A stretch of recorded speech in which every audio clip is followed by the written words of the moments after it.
What's up, y'all? This is Marcus Sniffles. Welcome back to the channel. As you know, every Monday at 7 in the morning, we're dropping Colts content, NFL content. And today, we're still enjoying the off-season, training camp, preseason, all that good stuff.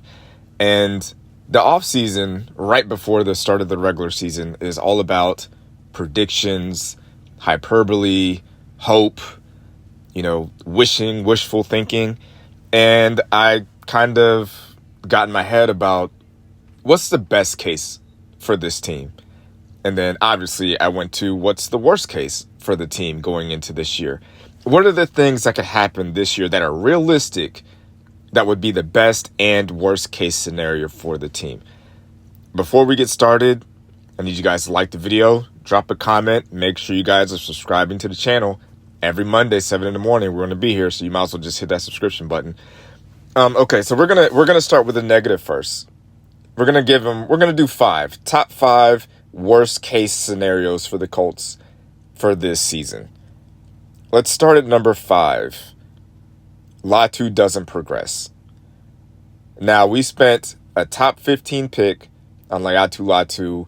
He was the first defender picked off the board, and he didn't produce at a level that we really thought he should have, especially when you compare him to his peers.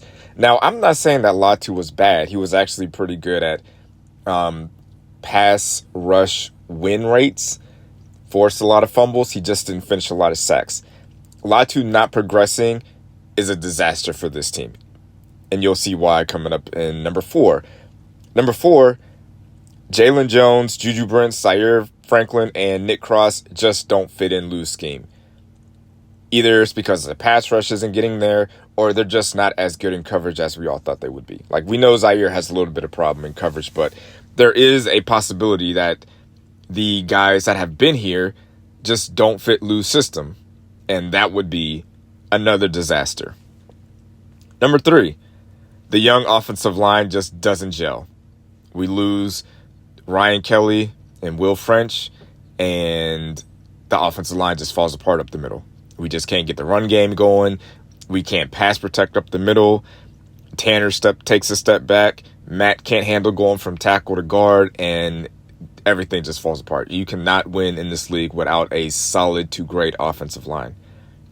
Number 2, worst case scenario, DeForest Buckner misses time again. Now, DeForest has been pretty reliable and pretty available for the most part for his position and his age, but last year he missed like 4 games in the middle of the season, and the run defense was atrocious, just atrocious, and we couldn't get a reliable pass rush up the middle without him.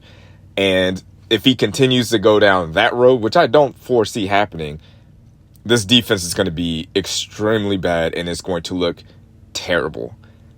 And the absolute worst case scenario, Anthony Richardson gets hurt again, and or doesn't improve as a passer or a professional, and Daniel Jones is just bad. He's just the quarterback he's always been. Just not a good quarterback. He just sucks. He's ass. And we're lost in the wilderness without a quarterback. So if the worst of the worst case scenario happens, those 5 things happen this season, the results, all the veterans are gone. The way Ballard has this cap structured, after this season, I believe the only person who has guaranteed money left is Quentin Nelson, but everybody else can be moved with no real cap hit. So all the players are at risk of being traded or released. AR's probably traded or released. Chris Ballard and Shane Steichen are fired, and we're completely starting over, and we're lost in the wilderness. We're in the desert. We're just a know-nothing franchise, and that's not what anybody wants, and that's why those are the worst case scenarios. Now let's try to make it a little bit more positive. What are the best case? What's the best case, realistically, the best thing that could happen for this Colts team going into this year? Let's start with number 5. You made it this far. If you have not liked the video at this point, what are you waiting for? Just like the video. Hit the like button right now. I'm talking to you. Make sure you like the video and subscribe and drop a comment. All that stuff. This is a threat. Not a threat, a warning. But it could be a threat. Just do it. the offensive line returns to its 2018 form. And Jonathan Taylor is in the running for the rushing title. Now, I think these two go hand in hand. In 2018, the offensive line only gave up, I believe it was 18 sacks. If we're that great and that elite at pass rushing, or that elite at pass blocking, you just give the quarterback, you just made the quarterback's job a whole lot easier. You made the play caller's job a whole lot easier. The offense is a lot smoother. Everything runs on time. That's an amazing thing to have happen. And when your offensive line is elite, it helps your running back be elite. And what helps your running game be more elite outside of having an elite offensive line is having an elite running back, which Jonathan Taylor is. Now, if he's in the running for the rushing title, that means he's closing in on like 1,800 yards, 1,900 yards. Having a running back that can be that productive takes a lot of pressure off of your quarterback, and that is a realistic scenario. That could actually happen. Now, number 4. This is kind of going to be a little bit of a tandem because they were drafted in the same draft class. But Laiatu Latu becomes a 10-sack player, and A.D. Mitchell takes the leap. Like, A.D. Mitchell taking a leap as the 4th receiver kind of makes the offense borderline unstoppable. A.D. Mitchell had no problem getting open last year. You watched the game tape, you watched the film. He had no issue beating coverage, beating man-to-man. He could always get open. It was just the timing with the quarterbacks, maybe a little alligator arms here or there, maybe not a lot of toughness, but he always could get open. And Latu, Chris Ballard said he was the best defensive player in the draft. If he can become that in year 2, that completely changes the way the defense is viewed. Having an elite pass rusher is one of the most valuable things you can have in this league. Number 3. In tandem with Latu becoming a 10-sack player, the defense jumps from 24th in points and 29th in yards given up to top 15. I don't think we have an elite defense. I don't think we have elite players. I think DeForest is elite at his position. Javarius Ward, he still has to come back and, show up and be better than what he was from last season and get back to his all-pro form.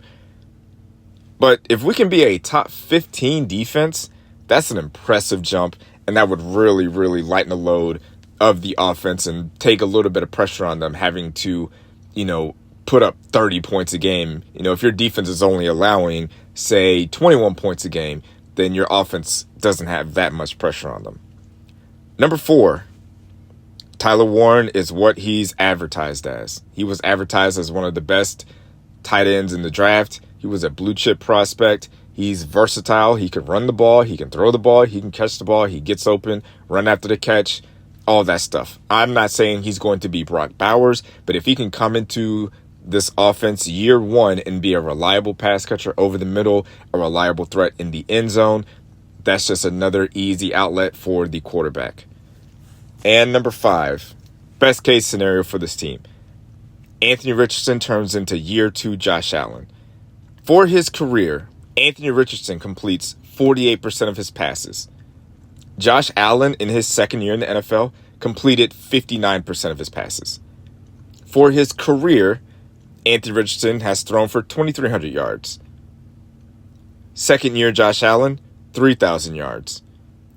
Anthony Richardson, for his career, 11 touchdown passes. Second year, Josh Allen, 20 touchdown passes. Anthony Richardson has a 67 quarterback rating.